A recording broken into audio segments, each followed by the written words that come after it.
The Lords of Naggaroth. In the chill land of Naggaroth lies a realm steeped in malice. This is the home of the Dark Elves, the outcast children of Ulthuan.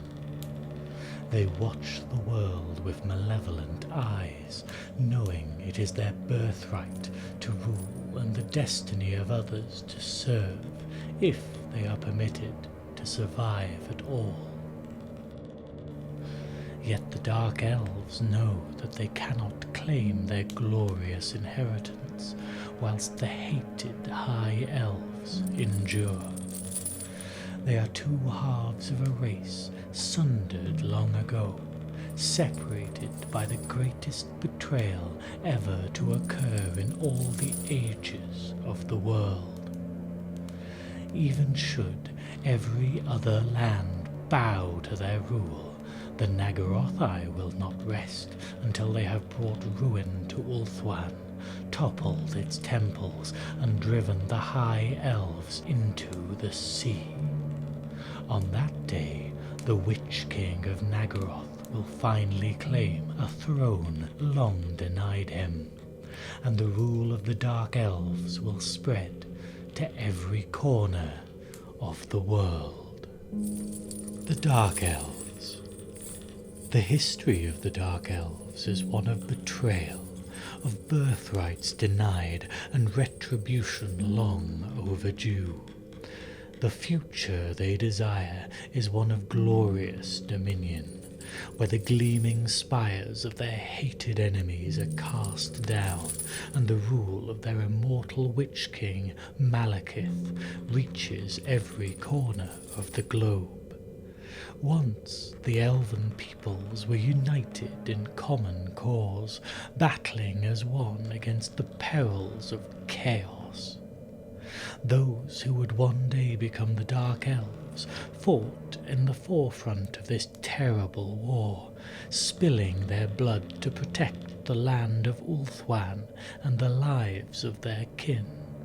This they did unflinchingly and without fear, for they revelled in the boundless joy of battle. Where many elves were soldiers, defending their lands and loved ones, these were killers who delighted in the many ways of death. Such ferocity soon came to be regarded with distaste. Thus, when the threat of chaos receded, those very elves who had driven it thence were played false by their peers and cast from their ancestral home. A lesser people would have been forever broken by this betrayal, but the Dark Elves were determined to thrive. From the chill land of Naggaroth, they have watched the world with opportunistic eyes, ever alert for a chance to reclaim their rightful station.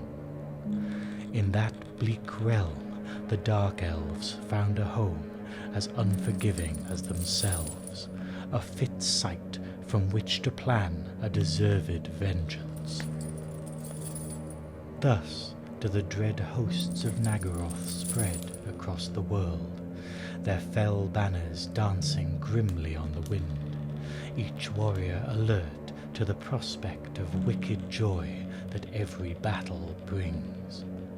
Ranks of spearmen advance remorselessly across the field, a shadow of death that consumes all who stand in its path.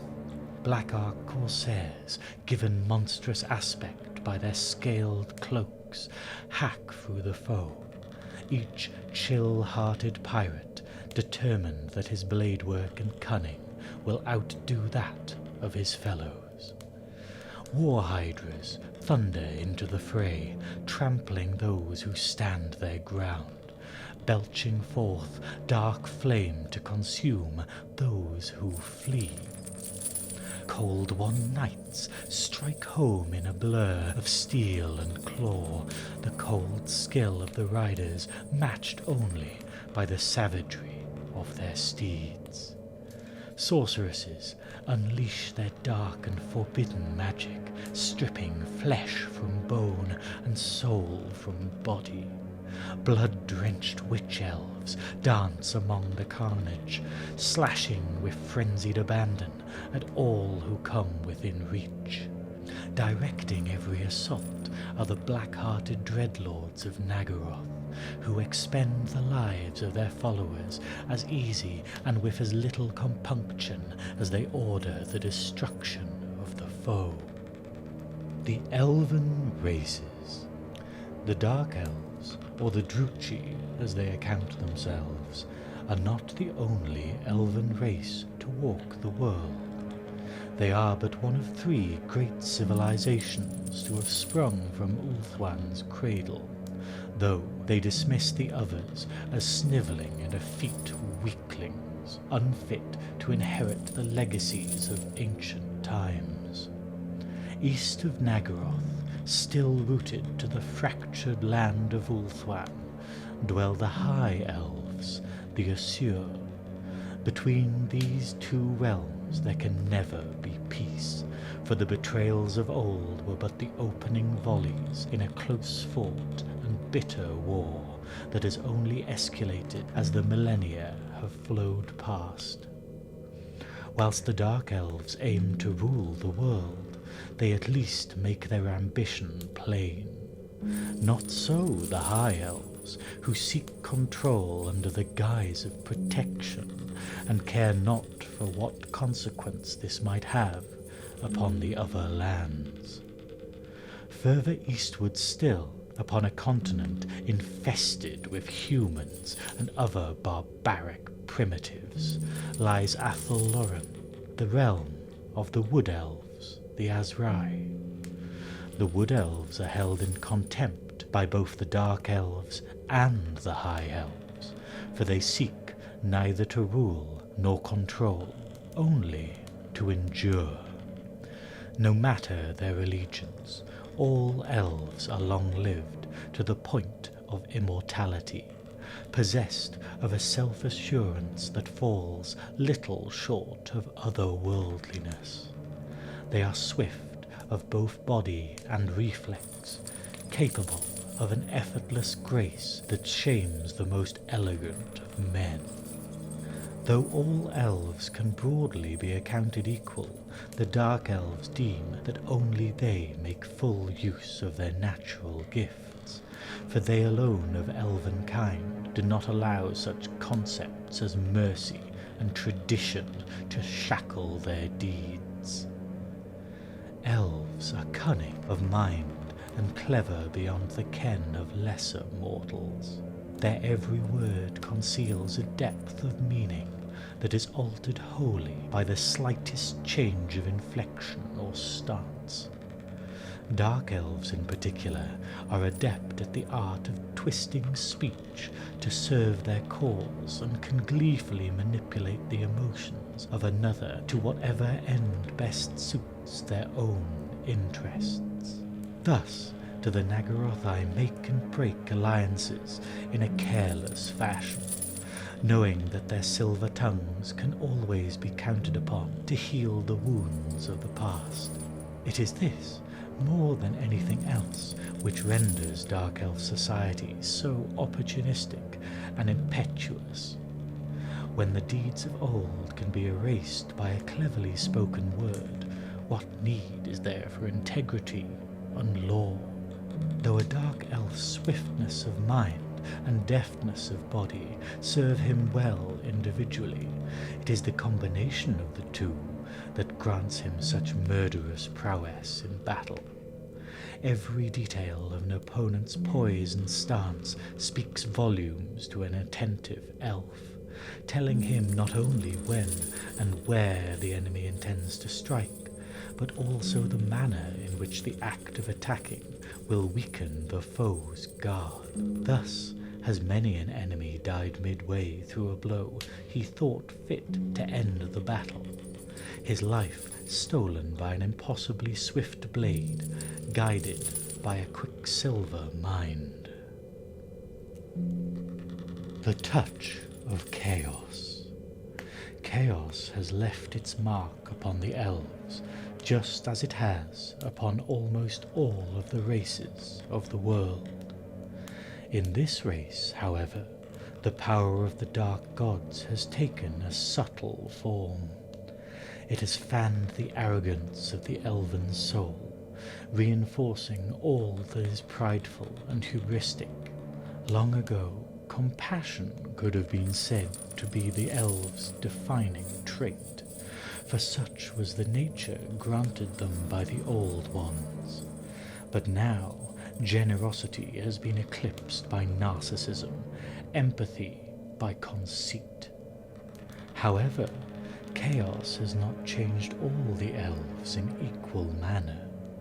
The wood elves it has made isolationists, deniers of the wider world, who blindly hope, so long as their realm knows order, that no danger can threaten it. The high elves have become even more stubborn, having gained certainty beyond words' ability to convey that they, and they alone, can shield the world against the perils it faces. For the Dark Elves, however, chaos has brought enlightenment, the knowledge that the world exists only for the pleasure of the strong. They have embraced this revelation with a burning passion that shames the cold hearts of their ancient cousins. Indeed, it may yet set the very world afire. The reign of darkness. For the Dark Elves, all of the world's bounty is theirs to do with as they wish, provided that they have the strength to claim it. They have turned aside from the benevolent gods of their pantheon, flocking instead to the worship of their more capricious and cruel deities, in particular Cain, Lord of Murder.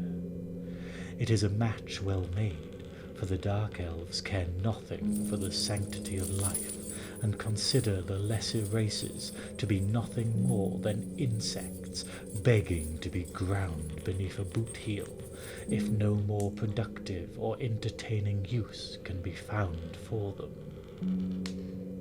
Naturally, the Dark Elves consider all other races inferior. Even those who approach them in skill and intellect, the NAGGAROTHI dismiss as weaklings, sneering at the laws and traditions that waste resources nurturing the weak, even as they shackle the ambitions of the strong. The Dark Elves have no such restraint. In NAGGAROTH, the weak perish, and the strong take whatever they desire. None of this is to say that the Dark Elves wish to see all other races exterminated out of hand. So long as mines must be worked, farms must be tended, fortresses must be razed, and ritual sacrifices are required to win the favour of the gods, there will always be a place for primitives in the realm of NAGGAROTH.